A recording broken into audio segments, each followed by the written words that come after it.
Market లో invest చేసి మీ డబ్బులు డబుల్ చేసుకోవాలనుకుంటున్నారా? సుందరరామిరెడ్డి గారి లైవ్ సెమినార్ కి అటెండ్ అవ్వండి.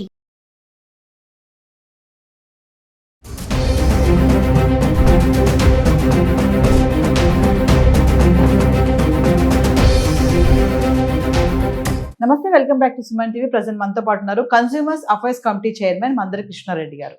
నమస్తే సార్. నమస్తే అమ్మా. సార్, బంగారం ధరల గురించి మనం చాలా వీడియోలో మాట్లాడుకున్నాం. మీరు ఒకటే చెప్తారు అంటే అది పెరగడం తగ్గడం అనేది మన చేతిలో ఉండదు అని చెప్పేసి. మరి రోజు చూసుకుంటే 24 క్యారెట్స్ గోల్డ్ 1,14,000 చిల్లర ఉంది. అంటే ఇది ఎంతవరకు వెళ్ళొచ్చు? చాలా మంది ఏమంటున్నారు 1,20,000-25,000 వరకు కూడా వెళ్ళే ఛాన్సెస్ ఉన్నాయంటున్నారు.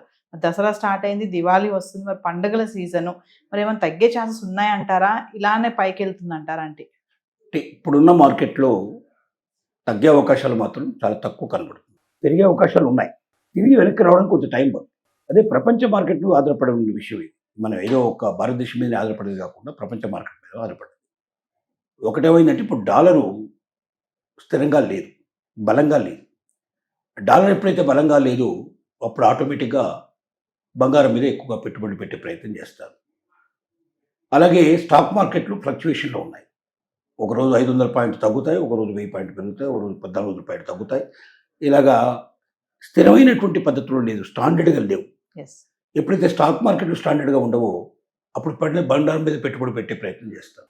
ఇలాగే పెట్టుబడులు ఎక్కువగా మనం పెడితే వీటిలోన అది ఖచ్చితంగా మనకు రిటర్న్స్ వస్తాయని నమ్మకం ఉండేటప్పుడు మాత్రమే ఆ పెట్టుబడులు పెడతారు. ఇప్పుడున్న పరిస్థితుల్లో ట్రంప్ విధానాల వల్ల ప్రపంచ మార్కెట్లన్నీ కూడా అతాకుతలం అయిపోతున్నాయి.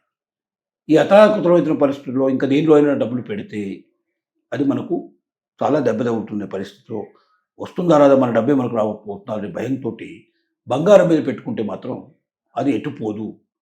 ఒకవేళ పెరగకపోయినా ఈ తగ్గే పరిస్థితులు చాలా తక్కువ. స్టాక్ మార్కెట్ లాగా ఒకేసారి బాగా పెరిగి ఒకేసారి డౌన్ అయ్యే పరిస్థితులు దీంట్లో ఉండవు. మెల్లమెల్లగా పెరుగుతాయి, మెల్లమెల్లగా తగ్గుతాయి దీంట్లో. రెండోది, ఇప్పుడు గత 2-3 సంవత్సరాల నుంచి పరిశీలించినట్టయితే 20%, 25%, 30%, 34% కూడా పెరిగాయి. ప్రతి సంవత్సరం పెరగడమే కానీ తగ్గడం లేదు. ఈ పరిస్థితులు చూసినట్టయితే పెరుగుతుందన్న ఆశ ఖచ్చితంగా కనబడుతుంది. దానికి ఒక బేస్ కనబడుతుంది. అందుకే మ్యాక్సిమం పీపుల్ దీంట్లో పెట్టుబడి పెట్టుకునే ప్రయత్నం చేస్తున్నారు. ఇంకోటి, ట్రంప్ ఒకవేళ అమెరికా బ్యాంకులు వడ్డీ రేటు తగ్గించినట్టయితే అప్పుడు బంగారం మీద ఇంకా ఎక్కువ పెట్టుబడి పెట్టే ప్రయత్నం చేస్తారు. వడ్డీ రేట్లు పెరిగితే మాత్రం బంగారం మీద పెట్టకుండా బ్యాంకుల్లో నిల్వ చేసుకునే ప్రయత్నం చేస్తారు. అదొక ప్రభావం దీని మీద కనబడుతుంది. మన భారతదేశంలో రెపో రేటు మీద కూడా ఆధారపడుతుంది.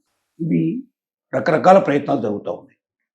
ఏది ఏమైనప్పటికీ ప్రపంచ మార్కెట్లో ప్రస్తుత పరిస్థితుల్లో మాత్రం బంగారం రేట్లు పెరగడానికే అవకాశాలు కనబడుతున్నాయి తప్ప తగ్గడానికి చాలా తక్కువ ఛాన్సెస్ కనబడుతున్నాయి.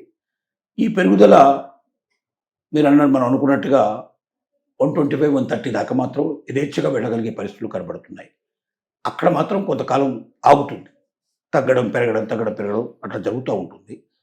ఒకవేళ ప్రపంచ మార్కెట్లో ఒకేసారి ప్రభావం చూపించగలిగే ఏదైనా యుద్ధాలు అన్నీ కూడా ఆగిపోయి డాలర్ కూడా స్థిరపడి బాగా గట్టిగా, అలాగే ఫ్లక్చువేషన్స్ స్టాక్ మార్కెట్లో ఆగిపోయి ఇలాంటి పరిస్థితి ఏర్పడితే మాత్రం తగ్గడం వైపు మొగ్గు చూపుతుంది.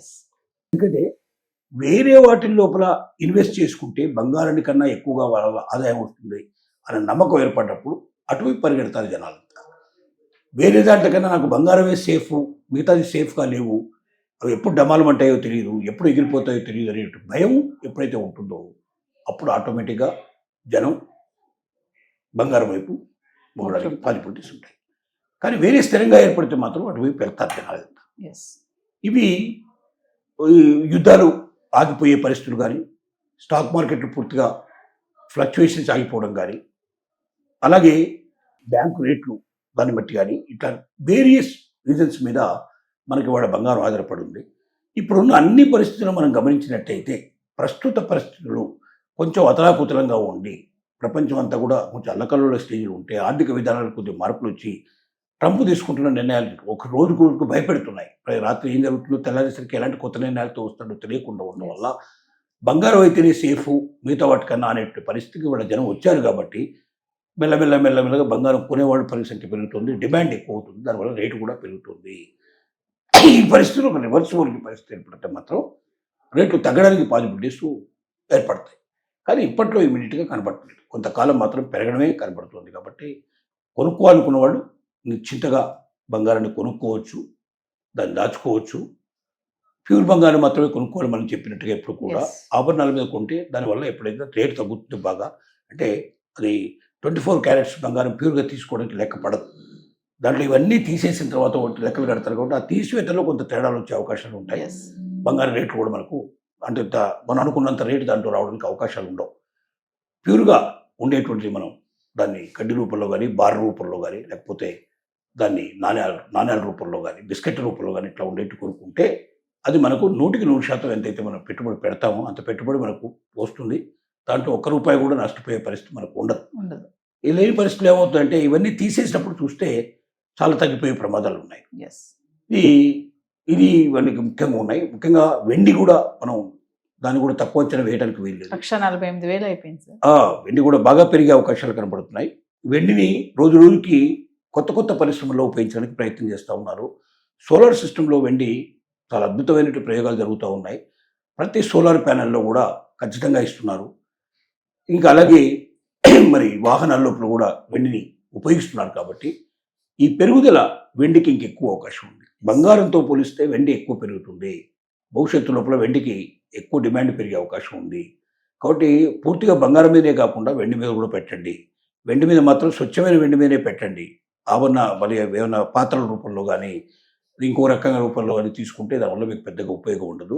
మీరు పూర్తిగా స్వచ్ఛంగా ఉండేటువంటి బంగారం వెండి మీదనే మీరు పెట్టుకున్నట్టయితే భవిష్యత్తులో ఉంటుంది. వెండి తక్కువ ధరలో దొరుకుతుంది.